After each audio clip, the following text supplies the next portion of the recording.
Yeah, that one you had there the other day was nice, wasn't it?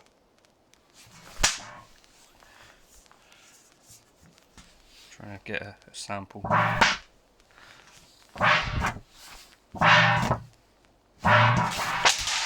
Ah dear.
Right, so I was on a call with Dave yesterday and he asked some questions about some kind of the chord things that I might do. I was showing them these kinds of voicings which are kind of typical in sort of jazz comping, but also this neo-soul stuff. And so I just wanted to do a bit of a lesson on that. Feel free to like and subscribe. The tabs and backing track for this stuff goes up on Patreon for people who want to support in that way, but I'll try and show you what I can on the actual guitar as well. So for this, I was thinking in A minor. Now, the things that I play at the start, these are kind of slightly generic-y voicings that I might use for a lot of stuff. So this could be an A minor 7, right? Or it could be a C major 7, once you put that in the top. So like an A minor 9 or a C major 7. This is a C major 7 in first inversion, or an A minor 9. And this, the same kind of thing. So you could think about those, I'm not, but as inversions of like A minor 7 inversions thereof, or A minor 9. So just, this is on the 17th fret and we kind of hammer on up to the 19th, kind of rake down, and then we've got 14th, 16th, 13th and 15th for the C major 7, and then I've got the C on the 10th fret, G on the 12th, B on the 12th, and a D in the top, and the same kind of idea. So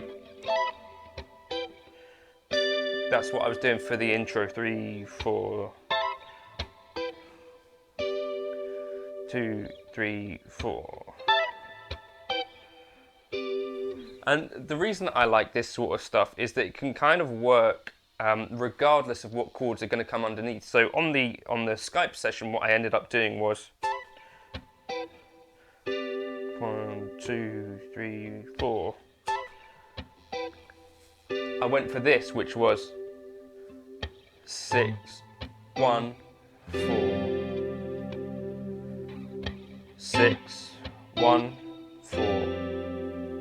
It could equally be 5, 5, 6, 3, 5, 6, 3,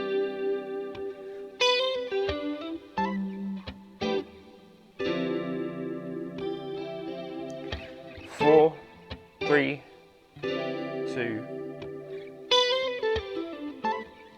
You see, the cool thing about that stuff is that it's kind of just colourful tones, and it's not necessarily getting in the way of stuff too much. So those were things that I would kind of take around in every key. So in A major, for example, we'd be thinking about F sharp minor in the top, this little inversion. In G major, you might try it something like so take that around to every kind of key, and you can think about that in this way. But what I wanted to next show you is that the pentatonic scale can be a really good way to find chords that are like this, that don't have the avoid notes, which can make doing this kind of thing a little bit tricky, because if you're not careful when you loop up chords, they can kind of get in the way of each other and clash. So this is the idea. They're called kind of quartal voicings, and we're going to start on the 5th fret, thinking about A minor again. And if you just bar this, we get the notes G, C, E, A. So like an A minor 7, right? Then what I want you to do, so you're visualizing sort of one half of the pentatonic scale, right? If you're just viewing this finger. Then what you could do is visualize what would happen if you played a chord of the next portion of the pentatonic scale. This is how I view it. And we get the 7, 7, 8, 8. And the notes are A, D, G, C.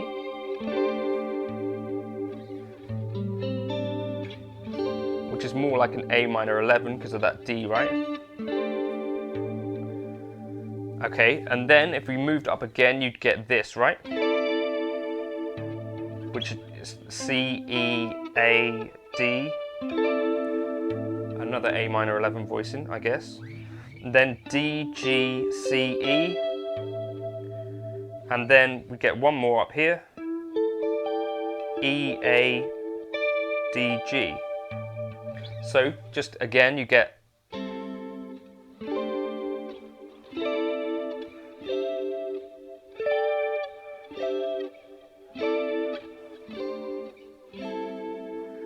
okay, so learn those in all kind of keys, and what you'll find is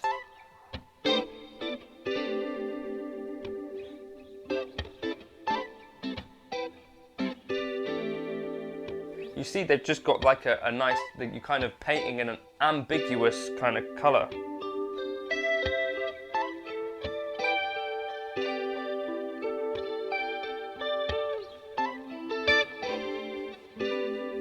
And then you can maybe think about what would make those chords kind of pop a bit. So that second one there, I'm thinking about playing the B underneath the C.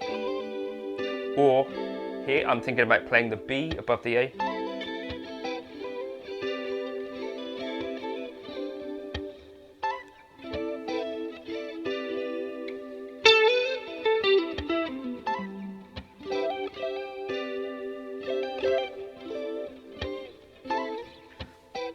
So try that sort of stuff, and then the next kind of more obvious thing to try and do is then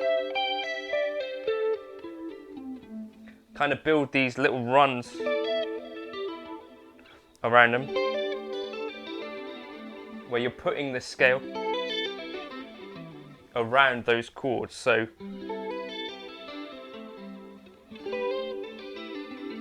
you could first of all try it with pentatonic,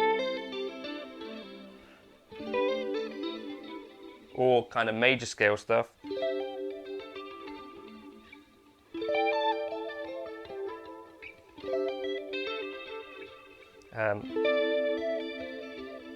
That one's a bit difficult.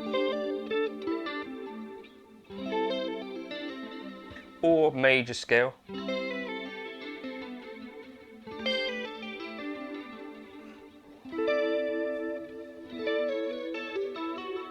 Whoops.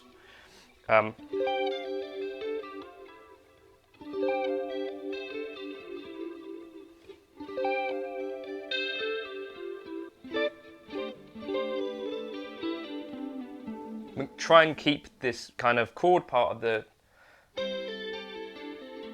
held down for the duration.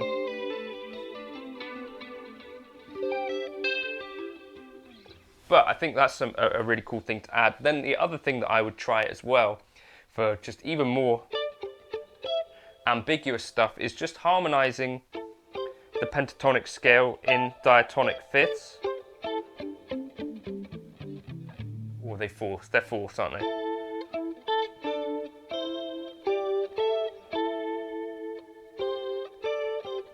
So what you're thinking about is just taking kind of these two notes that would happen at the top of the pentatonic scale, and then these two notes, and just join the two strings. So you're, instead of running, you're running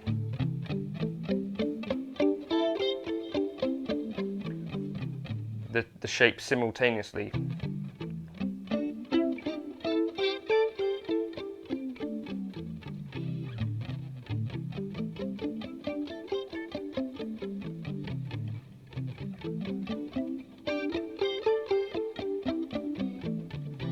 And find a way to finger it which is comfortable.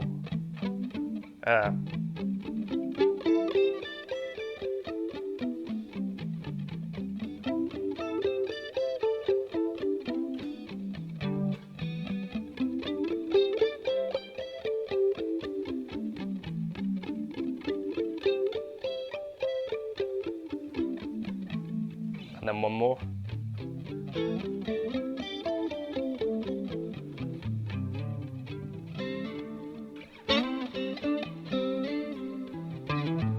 And those are some little kind of tricks that I think are really cool ways to get some chords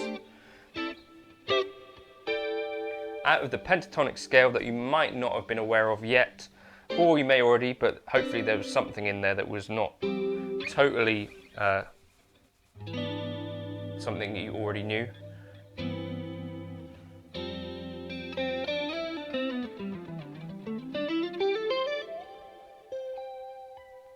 So yeah, that's kind of how I think about using the pentatonic scale to put together these chords that kind of are a bit ambiguous but can be used really effectively in looping, or when just trying to add colour to something that's already happening. So feel free to like and subscribe, and I'll put together a little worksheet for some of these ideas and the backing track on Patreon. I'll catch you in another video soon. Cheers.